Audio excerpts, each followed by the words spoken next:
সরকারি বেতন আদেশভুক্ত কর্মচারীর বেতন খাতে আয় নিরূপণ।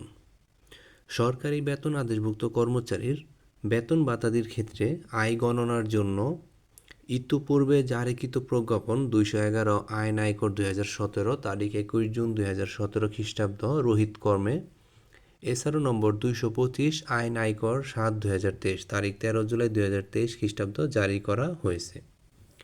এ প্রজ্ঞাপন অনুযায়ী সরকারি বেতন আদেশভুক্ত একজন কর্মচারীর সরকার কর্তৃক প্রদত্ত মূল বেতন, উৎসব ভাতা ও বোনাস যে নামেই অভিহিত হোক না কেন করযোগ্য আয় হিসেবে বিবেচিত হবে।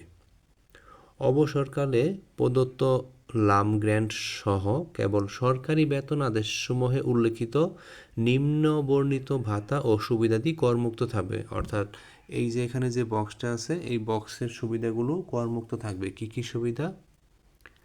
চিকিৎসা ভাতা, নববর্ষ ভাতা, বাড়ি ভাড়া ভাতা, শান্তি ও বিনোদন ভাতা, শিক্ষা সহায়ক ভাতা, কার্যভার ভাতা, পাহাড়ি ভাতা, ভ্রমণ ভাতা, যাতায়াত ভাতা, টিফিন ভাতা, পোশাক ভাতা, আপ্যায়ন ভাতা, ধোলাই ভাতা, বিশেষ ভাতা, প্রেষণ ভাতা, প্রশিক্ষণ প্রতিষ্ঠানে প্রেষণ ভাতা, জুডিশিয়াল ভাতা, চৌকি ভাতা, ডোমেস্টিক এইড অ্যালাউন্স, ঝুঁকি ভাতা, অ্যাক্টিং অ্যালাউন্স, মোটর সাইকেল ভাতা, আর্মরার অ্যালাউন্স, নিঃশর্ত যাতায়াত ভাতা, telecom allowance, cleaner allowance, driver allowance, mountain police allowance, PBX allowance, সশস্ত্র শাখা ভাতা, বিউগলার অ্যালাউন্স, নার্সিং অ্যালাউন্স, দৈনিক বা খোরাকি ভাতা, ট্রাফিক অ্যালাউন্স, রেশন মানি, সীমান্ত ভাতা, ব্যাটম্যান ভাতা, ইনস্ট্রাকশনাল অ্যালাউন্স, নিযুক্তি ভাতা, আউটফিট ভাতা এবং গার্ড পুলিশ ভাতা।